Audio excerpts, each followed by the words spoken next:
Bismillahirrahmanirrahim. Assalamu alaikum, my YouTube friends and family. Welcome back to my channel. Welcome back to another amazing and beautiful video. So guys, आज की video जो है वो एक मतलब पे बहुत ही अमेजिंग है, बहुत ही प्यारी है। बिकॉज आज की वीडियो में जो है वो मिरर एम्ब्रॉयडर्ड ड्रेसेस है, सिंधी ट्रेडिशनल हाथ की कढ़ाई के ड्रेसेस हैं, ओवरऑल हैंड एम्ब्रॉयडरी है, बहुत ही खूबसूरत और प्यारी प्यारी ड्रेसेस है। सो काइंडली आप लोगों से मेरी यही रिक्वेस्ट है कि आप लोग मेरी वीडियो आखिर तक देखिएगा। अगर आप मेरे चैनल पर न्यू हैं, फर्स्ट टाइम वीडियो वॉच कर रहे हैं, तो आप प्लीज़ मेरे चैनल को सब्सक्राइब करके बेल आइकन बटन को क्लिक कर दें, ताकि इस तरह की सिंधी हर्मिश के काम की कढ़ाई के ड्रेसेस जो हैं उनकी वीडियोस आप तक पहुंच सके और आप आराम से मेरी आने वाली फ्यूचर वीडियोस देख सके।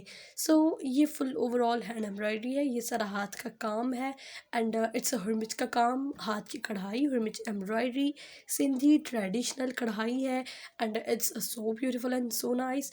ये बहुत ही प्यारी लगती है। ये जो है आप लोग, ये जो फ्लावर्स हैं आप लोग बेबी गर्ल्स के ड्रेसेस पे छन डलवा सकते हैं एंड ये नेक पर जो काम है आप लोग ये नेक पर काम एग्जैक्ट करवा सकते हैं। और बहुत आसान कढ़ाई तो नहीं कहूँगी बट मुश्किल भी होती है, लेकिन कुछ कुछ ऐसी एम्ब्रॉयडरीज भी, स्टेप्स भी हैं जो बहुत ही आसान होते हैं, कुछ इतने मुश्किल नहीं होते। सो आप लोग वीडियो को एंजॉय करें एंड अगर मेरी वीडियो पसंद आए तो प्लीज़ मेरी वीडियो को लाइक कर दीजिएगा। मैं मिलती हूँ आपसे एक नेक्स्ट वीडियो में, तब तक के लिए अपना अपने प्यारों का बहुत सारा ख्याल रखिए। अल्लाह हाफिज़।